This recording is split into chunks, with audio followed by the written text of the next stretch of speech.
น้องอะอายสกุลพรลูกสาวของนกพงศกรแห่งเสียงวิหกแว่นมอไซค์ครั้งแรกตั้งแต่ได้มาทานผู้ชมไปครับแม่ตุ๊ตูแว่นอ้อมบ้านงานนี้สนุกแค่ไหนจะพาทุกคนไปชมสวัสดี FC แฟนคลับของอาอายสกุลพรลูกสาวของบอสนกพงศกรมดสุขูสุคนก็แล้วกันมาพบมาพ่อกันครั้งนี้ตอนเศร้ามือนี่เมื่อประมาณ1 ชั่วโมงที่ผ่านมาเห็นคลิปหนึ่งสั้นๆป้าโทษทุกคนตั้งแต่เพิ่นได้รถจักรคันใหม่มาเนาะภาษาลาวเอิ้นว่ารถจักรภาษาไทยเอิ้นว่ามอไซค์เด้อตั้งแต่ได้รถจักรคันใหม่คันนี้มากะหาก็เห็นเพิ่นแว่นอ้อมบ้านครั้งแรกนี่แหละท่านผู้ชมแต่ว่าก่อนหน้านั้นน่ะเมื่อวานนี่น่ะเพิ่นก็ได้แว่นไปที่โรงเรียนไปส่งการส่งงานอยู่ที่โรงเรียนครูบาอาจารย์ก็ได้ฟังข่าวการเคลื่อนไหวตลอดได้เห็นอายมาแล้วก็ถ่ายคลิปเว้ายอกเว้าใหญ่กันโอ้ยมอไซค์ใหม่ขี่มาถ้าแม่ไม่คุณครูมาให้ครูบาอาจารย์ซื่นชมแน่จักหน่อยนึงขาเกือบบ่ถึงเนาะว่าเสน่ห์อายก็บอกว่าอันนี้โหลดลงต่ำละได้ยังได้ซ้ำนี่ตอนทีแรกแห้งนักกว่านี่ว่าเสน่ห์ FC แฟนครับรถก็เป็นตุ๊ปุ๊เป็นอวบๆตุ้ยๆอายก็อวบตุ้ยๆมาอยู่น้ำกันสัมผัสว่ามาเข้ากันอำลำทานผู้ชม FC แฟนคลับเนาะที่กลายเป็นเด็กแว่นประจำซอยประจำหมู่บ้านไปแล้ว FC แฟนคลับผู้ใดฮู้แน่ว่าอายอยู่บ้านใดอยู่อำเภอกูแก้วคือกันบ่แล้วก็อยู่บ้านใดเนาะบอกแน่บางทีว่าจะเข้าแผนที่เข้าไปเบิ่งเฮือนอายนี่สิพอเห็นอยู่บ่เนาะหรือว่าสำนักงานของเสียงวิหกเขาเจ้าก็ปักหมุดตั้งแผนที่อยู่บ่อยากเห็นว่าเป็นแนวใดสภาพอยู่ทางนั้นเนาะทานผู้ชม FC แฟนคลับทั้งแม่ตุ๊ประกายดาวก็โอ้ยดีอกดีใจได้ซ่อน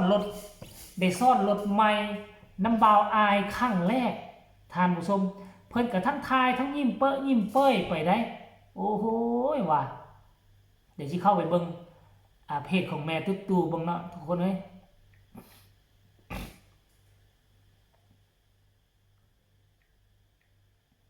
ตุ๊มันบ่ประกายดาวนี่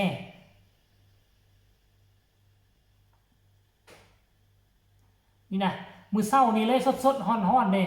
เมื่อ2 ชั่วโมงผ่านมาว่าซั่นมาดีแท้มือนี้ว่าซั่นลานมาฮับ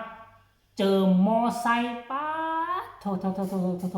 อันนี้ก็น่าจะอยู่แถวบริเวณบ้านนั่นแหละจึงมาฮับกันได้เพราะว่าคันมาไปต่างจังหวัดต่างแขวงก็คงเอามอไซค์ไปบ่ได้นั่นล่ะท่านผู้ชมโอ้แว่นเต็มทีเลยลุงแม่ในหมู่บ้านเลยทุกคน FC แฟนคลับว่ะเดี๋ยวให้ทุกคนไปชมภาพบรรยากาศเรานี่ก่อนตอนน้องอายพาแม่ตุ๊แว่นมอไซค์อ้อมหมู่บ้านแล้วตอนน้องอายเอามอไซค์ไปส่งการบ้านให้กับคุณครูแล้วก็ไปเบิ่งผลสอบหลังจากแก้ไปแล้วจะผ่านหรือบ่ผ่านให้ทุกคนไปชมคลิปเรานี่ก่อนเราจะมาพบกันในช่วงต่อไปชมพร้อมๆกันเลยไม่ฝ่าวขี้ใส่รถไม่ฝ่าวขี้มาค่ะแม่ถ้าอายเกือบขาพอถึงเนาะอันนี้รถต้องเลยค่ะ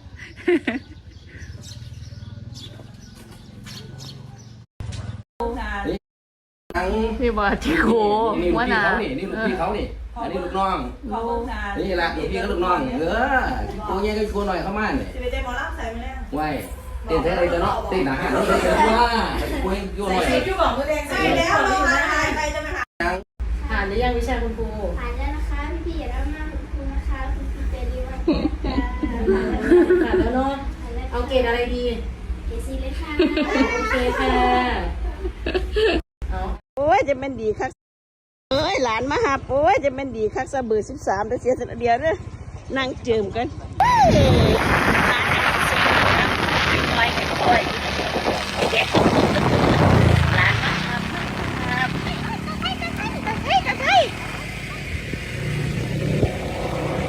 ดีแล้วปูเจ้าได้รถใหญ่ดิพอดีจำแต่รถไม่บีได้จำรถใหญ่บ่ได้จำแต่รถไม่บีได้จำรถใหญ่บ่ได้ไม่ดีดอกข้าวนะมาละก่อนเอาเขาว่าแบงค์มายืมค่าตอบแทนหลานนี่เห็นบ่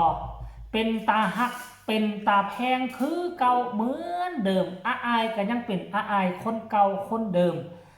บ่แปลกแตกต่างได้มอไซค์มากะเพิ่นบ่ขี้ห่วงเพิ่นก็ยังเอา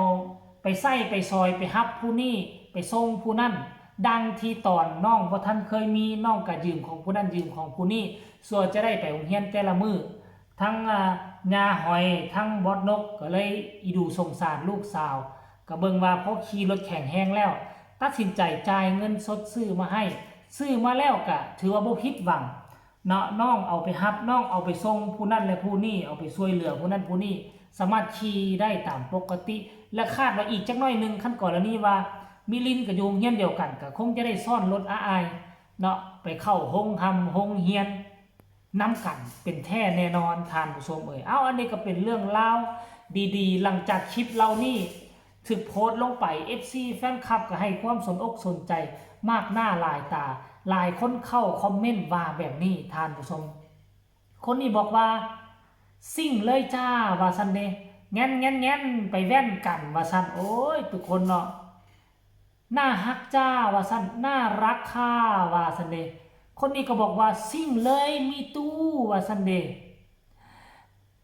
ยายกอดแอลกะดีใจว่าซันเดถ้าเป็นผู้สาวยิ้มกว่านี้ว่าซันหมายถึงอายเด้อน่าฮักที่สุดว่าซันเดคนนี้บอกว่า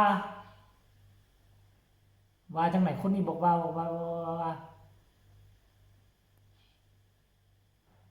ฉันสีบ่ปากว่าซั่นแม่ปานดำค่ำคูณป้าโทค่อยเห็นเด้อจะเฮ็ดเป็นความลับเอาไว้ว่าซั่นเด้พากันไปซิ่งแล้ว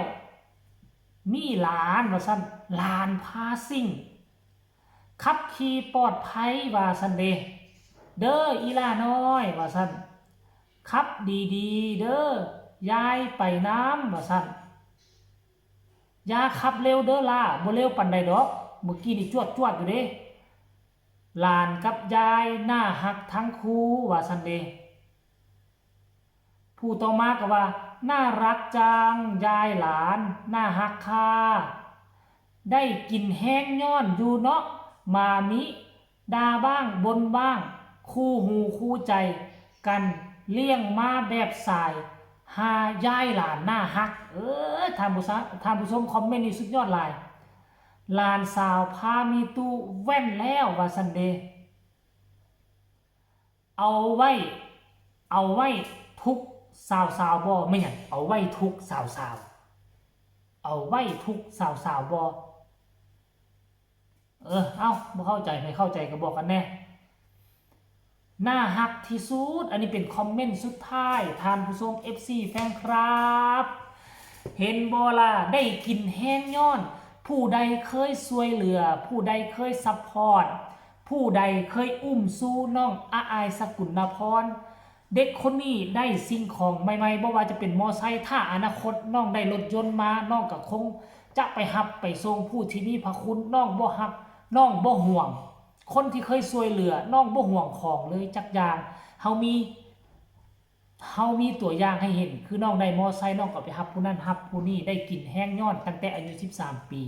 FC แฟนคลับก็ฝากคลิปนี้ไว้อีกคลิปก็แล้วกันเด้อฝากกดไลค์ฝากกดแชร์ฝากกดติดตามที่สำคัญอย่ากดข้ามโฆษณาผู้ใดมีคำตำหนิติชมคำคิดคำเห็นแนวใด